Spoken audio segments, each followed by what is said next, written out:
आइए सुनते हैं प्रेमचंद जी द्वारा लिखी उनकी अंतिम और सबसे प्रख्यात कहानी कफन। झोपड़ी के द्वार पर बाप और बेटा दोनों एक बुझे हुए अलाव के सामने चुपचाप बैठे हुए हैं और अंदर बेटे की जवान बीबी बुधिया प्रसव वेदना में पछाड़ खा रही थी। रह रहकर उसके मुंह से ऐसी दिल हिला देने वाली आवाज़ निकलती थी कि दोनों कलेजा थाम लेते थे। जाड़ों की रात थी, प्रकृति सन्नाटे में डूबी हुई, सारा गांव अंधकार में लय हो गया था। घीसू ने कहा, मालूम होता है बचेगी नहीं, सारा दिन दौड़ते हो गया, जा देख तो आ।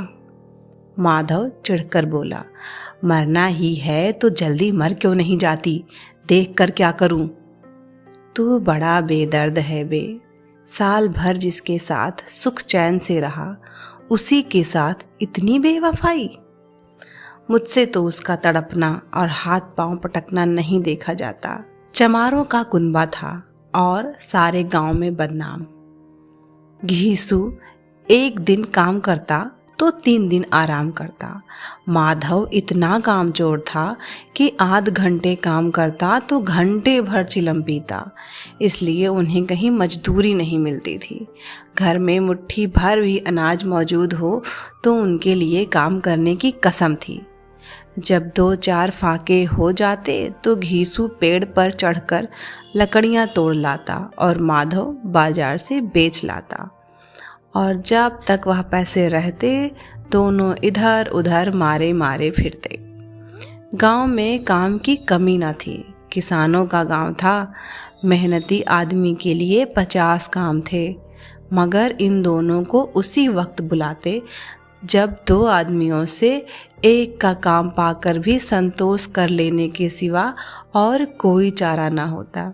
अगर दोनों साधु होते तो उन्हें संतोष और धैर्य के लिए संयम और नियम की बिल्कुल ज़रूरत ना होती। यह तो इनकी प्रकृति थी। विचित्र जीवन था इनका। घर में मिट्टी के 2-4 बर्तन के सिवा कोई संपत्ति नहीं। फटे चीथड़ों से अपनी नग्नता को ढाके हुए जिए जाते थे।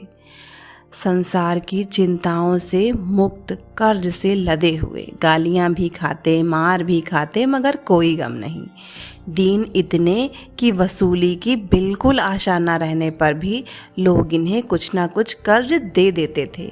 मटर आलू की फसल में दूसरों के खेतों से मटर या आलू उखाड़ लाते और भून भान कर खा लेते, या 10-5 ऊख उखाड़ लाते और रात को चूसते। घीसू ने इसी आकाश वृत्ति से 60 साल की उम्र काट दी और माधव भी सपूत बेटे की तरह बाप ही के पद चिन्हों पर चल रहा था, बल्कि उसका नाम और भी उजागर कर रहा था। इस वक्त भी दोनों अलाव के सामने बैठकर आलू भून रहे थे, जो कि किसी खेत से खोद कर लाए थे। घीसू की स्त्री का तो बहुत दिन हुए देहांत हो गया था। माधव का ब्याह पिछले साल हुआ था। जब से यह औरत आई थी उसने इस खानदान में व्यवस्था की नींव डाली थी और इन दोनों बेगैरतों का दोजख भरती रहती थी। जब से वह आई यह दोनों और भी आराम तलब हो गए, बल्कि कुछ अकड़ने भी लगे थे। कोई कार्य करने को बुलाता तो निब्याज भाव से दुगनी मजदूरी मांगते। वही औरत आज प्रसव वेदना से मर रही थी और यह दोनों इसी इंतजार में थे कि वह मर जाए तो आराम से सोएं। घीसू ने आलू निकालकर छीलते हुए कहा, जाकर देख तो क्या दशा है उसकी, चुड़ैल का फिसाद होगा और क्या, यहाँ तो ओझा भी 1 रुपया मांगता है। माधव को भय था कि वह कोठरी में गया तो घीसू आलूओं का बड़ा भाग साफ कर देगा। बोला, मुझे वहाँ जाते डर लगता है। डर किस बात का, मैं तो यहाँ हूँ ही, तुम जाकर देखो ना। मेरी औरत मरी थी तो मैं 3 दिन तक उसके पास से हिला नहीं, और फिर मुझसे लजाएगी कि नहीं, जिसका कभी मुंह नहीं देखा, आज उसका उघड़ा हुआ बदन देखूं? उसे तन की सुध भी तो ना होगी, मुझे देख लेगी तो खुलकर हाथ पांव पीना पटक पाएगी। मैं सोचता हूँ कोई बाल बच्चा हुआ तो क्या होगा। सोंठ गुड़ तेल कुछ भी तो नहीं है घर में, सब कुछ आ जाएगा, भगवान दे तो। जो लोग अभी एक पैसा नहीं दे रहे हैं वे ही कल बुलाकर रुपए देंगे। मेरे 9 लड़के हुए, घर में कभी कुछ ना था, मगर भगवान ने किसी न किसी तरह बेड़ा पार ही लगाया। जिस समाज में रात दिन मेहनत करने वालों की हालत उनकी हालत से कुछ बहुत अच्छी ना थी, और किसानों के मुकाबले वे लोग जो किसानों की दुर्बलताओं से लाभ उठाना जानते थे कहीं ज़्यादा संपन्न थे, वहाँ इस तरह की मनोवृत्ति का पैदा हो जाना कोई अचरज की बात ना थी। हम तो कहेंगे घीसू किसानों से कहीं ज़्यादा विचारवान था, और किसानों के विचार शून्य समूह में शामिल होने के बदले बैठक बाजों की कुत्सित मंडली में जा मिला था। हाँ, उसमें यह शक्ति ना थी कि बैठक बाजों के नियम और नीति का पालन करता। इसलिए जहाँ उसकी मंडली के और लोग गांव के सरगना और मुखिया बने हुए थे, उस पर सारा गांव उंगली उठाता था। फिर भी उसे यह तस्कीन तो थी ही कि अगर वह फटे हाल है तो कम से कम उसे किसानों की सी जीतोड़ मेहनत तो नहीं करनी पड़ती, और उसकी सरलता और निरीहता से दूसरे लोग बेजा फ़ायदा तो नहीं उठाते। दोनों आलू निकाल निकाल कर जलते जलते खाने लगे। कल से कुछ नहीं खाया था, इतना सब्र न था कि ठंडा हो जाने दें। कई बार दोनों की ज़बानें जल गईं। छिल जाने पर आलू का बाहरी हिस्सा जबान, हलक और तालू को जला देता था, और उस अंगारे को मुंह में रखने से ज़्यादा खैरियत इसी में थी कि वह अंदर पहुंच जाए। उसे ठंडा करने के लिए वहां काफ़ी सामान थे, इसलिए दोनों जल्द जल्द निकल जाते। हालांकि इस कोशिश में उनकी आंखों से आंसू निकल आते। घीसू को उस वक्त ठाकुर की बारात याद आई जिसमें 20 साल पहले वह गया था। उस दावत में उसे जो तृप्ति मिली थी वह उसके जीवन में एक याद रखने लायक बात थी, और आज भी उसकी याद ताजी थी। बोला, वह भोज नहीं भूलता। तब से फिर उस तरह का खाना और भरपेट नहीं मिला। लड़की वालों ने सबको भरपेट पूड़ियाँ खिलाई थीं, सबको, छोटे बड़े सबने पूड़ियाँ खाईं, और असली घी की। चटनी, रायता, 3 तरह के सूखे साग, एक रसेदार तरकारी, दही, चटनी, मिठाई। अब क्या बताऊं कि उस भोज में क्या स्वाद मिला। कोई रोक टोक नहीं थी, जो चीज़ चाहो मांगो, जितना चाहो खाओ। लोगों ने ऐसा खाया कि किसी से पानी न पिया गया। मगर परोसने वाले हैं कि पत्तल में गरम गरम गोल गोल सुवासित कचौड़ियाँ डाल देते हैं। मना करते हैं कि नहीं चाहिए, पत्तल पर हाथ रोके हुए हैं, मगर वह है कि दिए जाते हैं। और जब सबने मुंह धो लिया तो पान इलायची भी मिली, मगर मुझे पान लेने की कहाँ सुध थी, खड़ा हुआ न जाता था। चटपट जाकर अपने कंबल पर लेट गया। ऐसा दिल दरियाव था वह ठाकुर। माधव ने इन पदार्थों का मन ही मन मजा लेते हुए कहा, अब हमें कोई ऐसा भोज नहीं खिलाता। अब कोई क्या खिलाएगा, वह ज़माना दूसरा था। अब तो सबको किफ़ायत सोचती है। शादी ब्याह में मत खर्च करो, क्रियाक्रम में मत खर्च करो। पूछो, गरीबों का माल बटोर कर कहाँ रखोगे? बटोरने में तो कमी नहीं है, हाँ खर्च में किफ़ायत सोचती है। तुमने एक 20 पूरियाँ खाई होंगी, 20 से ज़्यादा खाई थी, मैं 50 खा जाता। 50 से कम मैंने भी ना खाई होंगी। अच्छा पट्टा था, तू तो मेरा आधा भी नहीं है।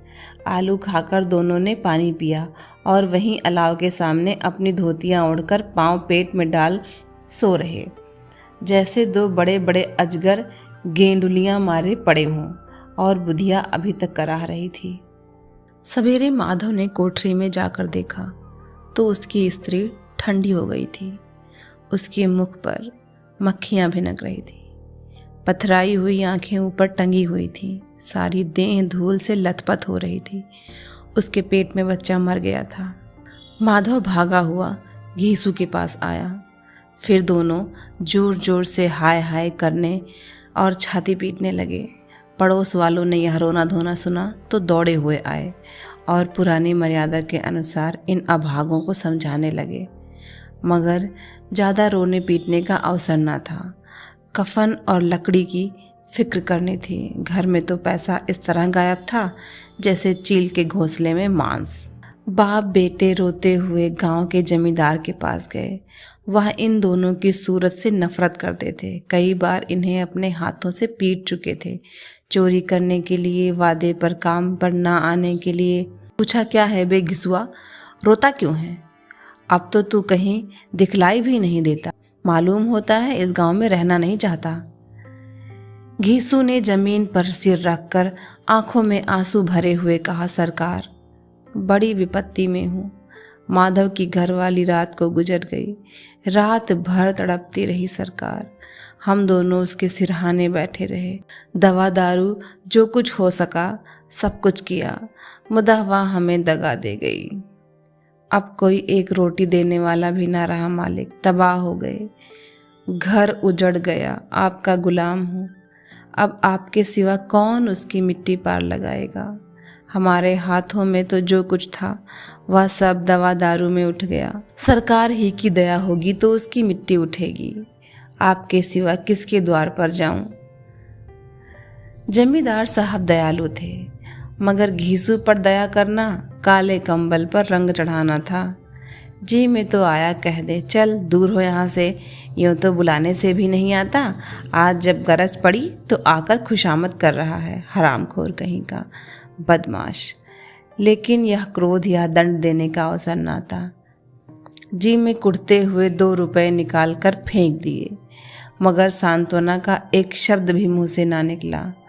उसकी तरफ ताका तक नहीं, जैसे सिर का बोझ उतारा हो। जब जमींदार साहब ने 2 रुपए दिए तो गांव के बनिए महाजनों को इनकार का साहस कैसे होता। घीसू जमींदार के नाम का ढिढोरा भी पीटना जानता था। किसी ने 2 आने दिए, किसी ने 4 आने। 1 घंटे में घीसू के पास 5 रुपए की अच्छी रकम जमा हो गई। कहीं से अनाज मिल गया, कहीं से लकड़ी, और दोपहर को घीसू और माधव बाजार से कफन लाने चले। इधर लोग बांस वांस काटने लगे।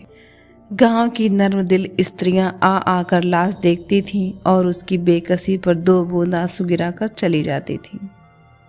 बाजार में पहुंचकर घीसू बोला, लकड़ी तो उसे जलाने भर की मिल गई है, क्यों माधव? माधव बोला, हाँ लकड़ी तो बहुत है, अब कफन चाहिए। तो चलो कोई हल्का सा कफन ले लें। हाँ और क्या, लाश उठते उठते रात हो जाएगी, रात को कफन कौन देखता है। कैसा बुरा रिवाज है कि जिसे जीते जी तन ढकने को चीथड़ा भी ना मिले, उसे मरने पर नया कफन चाहिए। कफन लाश के साथ जल ही तो जाता है, और क्या रखा रहता है। यही 5 रुपए पहले मिलते तो कुछ दवा दारू कर लेते। दोनों एक दूसरे के मन की बात ताड़ रहे थे। बाजार में इधर उधर घूमते रहे। कभी इस बजाज की दुकान पर गए, कभी उसकी दुकान पर। तरह तरह के कपड़े, रेशमी और सूती देखे, मगर कुछ जचा नहीं। यहाँ तक कि शाम हो गई। तब दोनों ना जाने किस दैवी प्रेरणा से एक मधुशाला के सामने जा पहुंचे और जैसे किसी पूर्व निश्चित व्यवस्था से अंदर चले गए। वहां जरा देर तक दोनों असमंजस में खड़े रहे। फिर घीसू ने गद्दी के सामने जाकर कहा, साहू जी, एक बोतल हमें भी देना। उसके बाद कुछ चिखौना आया, तली हुई मछली आई और दोनों बरामदे में बैठकर शांतिपूर्वक पीने लगे। कई कुज्जियां ताबड़तोड़ पीने के बाद दोनों सुरूर में आ गए। घीसू बोला, कफन लगाने से क्या मिलता, आखिर जल ही तो जाता, कुछ बहू के साथ तो न जाता। माधव आसमान की तरफ देखकर बोला, मानो देवताओं को अपनी निष्पापता का साक्षी बना रहा हो। दुनिया का दस्तूर है, नहीं लोग बाभनों को 1000 रुपए क्यों दे देते? कौन देखता है परलोक में मिलता है या नहीं। बड़े आदमियों के पास धन है, फूके, हमारे पास फूकने को क्या है। लेकिन लोगों को जवाब क्या दोगे? लोग पूछेंगे नहीं कफन कहाँ है। घीसू हंसा, अबे कह देंगे कि रुपए कमर से खिसक गए, बहू ढूंढा नहीं मिले। लोगों का विश्वास ना आएगा, लेकिन फिर वही रुपए देंगे। माधव भी हंसा। इस अनपेक्षित सौभाग्य पर बोला, बड़ी अच्छी थी बेचारी, मरी तो खूब खिला पिलाकर। आधी बोतल से ज़्यादा उड़ गई। घीसू ने 2 सेर पूरियाँ मंगाई, चटनी, अचार, कलेजियाँ। शराब खाने के सामने ही दुकान थी। माधव लपक कर 2 पत्तलों में सारे सामान ले आया। पूरा 1.5 रुपया खर्च हो गया। सिर्फ थोड़े से पैसे बच रहे। दोनों इस वक्त इस शान में बैठे पूड़ियाँ खा रहे थे जैसे जंगल में कोई शेर अपना शिकार उड़ा रहा हो। न जवाबदेही का खौफ था, न बदनामी की फिक्र। इन सब भावनाओं को उन्होंने बहुत पहले ही जीत लिया था। घीसू दार्शनिक भाव से बोला, हमारी आत्मा प्रसन्न हो रही है तो क्या उसे पुण्य ना होगा? माधव ने श्रद्धा से सिर झुकाकर तस्दीक की, जरूर से जरूर होगा। भगवान तुम अंतर्यामी हो, उसे बैकुंठ ले जाना। हम दोनों हृदय से आशीर्वाद दे रहे हैं। आज जो भोजन मिला वह कभी उम्र भर न मिला था। एक क्षण के बाद माधव के मन में एक शंका जागी। बोला, क्यों दादा, हम लोग भी एक न एक दिन वहाँ जाएंगे ही। घीसू ने इस भोले भाले सवाल का कुछ उत्तर न दिया। वह परलोक की बातें सोचकर इस आनंद में बाधा न डालना चाहता था। जो वहाँ हम लोगों से पूछे कि तुमने हमें कफन क्यों नहीं दिया तो क्या कहोगे? कहेंगे तुम्हारा सिर। पूछेगी तो जरूर। तू कैसे जानता है कि उसे कफन ना मिलेगा? तू मुझे ऐसा गधा समझता है? 60 साल क्या दुनिया में घास खोदता आया हूँ? उसको कफन मिलेगा और बहुत अच्छा मिलेगा। माधव को विश्वास न आया। बोला, कौन देगा? रुपए तो तुमने चट कर दिए। वह तो मुझसे पूछेगी। उसकी मांग में सिंदूर तो मैंने डाला था। कौन देगा बताते क्यों नहीं? वही लोग देंगे जिन्होंने अब की दिया है। हाँ, अब की रुपए हमारे हाथ ना आएंगे। ज्यों ज्यों अंधेरा बढ़ता था और सितारों की चमक तेज होती थी, मधुशाला की रौनक भी बढ़ती जाती थी। कोई गाता था, कोई डींग मारता था, कोई अपने संगी के गले लिपट जाता था, कोई अपने दोस्त के मुंह में कुल्हड़ लगाए देता था। वहाँ के वातावरण में सुरूर था, हवा में नशा। कितने तो यहाँ आकर एक चुल्लू में मस्त हो जाते। शराब से ज़्यादा वहाँ की हवा उन पर नशा करती थी। जीवन की बाधाएं यहाँ खींच लाती थीं और कुछ देर के लिए यह भूल जाते थे कि वे जीते हैं या मरते हैं, या ना जीते हैं ना मरते हैं। और यह दोनों बाप बेटे अब भी मज़े ले लेकर चुस्कियाँ ले रहे थे। सबकी निगाहें इनकी ओर जमी हुई थीं। दोनों कितने भाग्य के बली हैं। पूरी बोतल बीच में है। भरपेट खाकर माधव ने बची हुई पूड़ियों का पत्तल उठाकर एक भिखारी को दे दिया, जो खड़ा इनकी ओर भूखी आंखों से देख रहा था और देने के गौरव, आनंद और उल्लास का अपने जीवन में पहली बार अनुभव किया। घीसू ने कहा, ले जा, खूब खा और आशीर्वाद दे। जिसकी कमाई है वह तो मर गई, मगर तेरा आशीर्वाद उसे जरूर पहुंचेगा। रोए रोए से आशीर्वाद दो, बड़ी गाड़ी कमाई के पैसे हैं। माधव ने फिर आसमान की तरफ देखकर कहा, वह बैकुंठ में जाएगी दादा, बैकुंठ की रानी बनेगी। घीसू खड़ा हो गया और जैसे उल्लास की लहरों में तैरता हुआ बोला, हाँ बेटा, बैकुंठ में जाएगी। किसी को सताया नहीं, किसी को दबाया नहीं। मरते मरते हमारी जिंदगी की सबसे बड़ी लालसा पूरी कर गई। वह ना बैकुंठ जाएगी तो क्या ये मोटे मोटे लोग जाएंगे, जो गरीबों को दोनों हाथों से लूटते हैं और अपने पाप को धोने के लिए गंगा में नहाते हैं और मंदिरों में जल चढ़ाते हैं। श्रद्धालुता का यह रंग तुरंत ही बदल गया। अस्थिरता नशे की खासियत है। दुख और निराशा का दौर हुआ। माधव बोला, मगर दादा, बेचारी ने जिंदगी में बड़ा दुख भोगा, कितना दुख झेल कर मरी।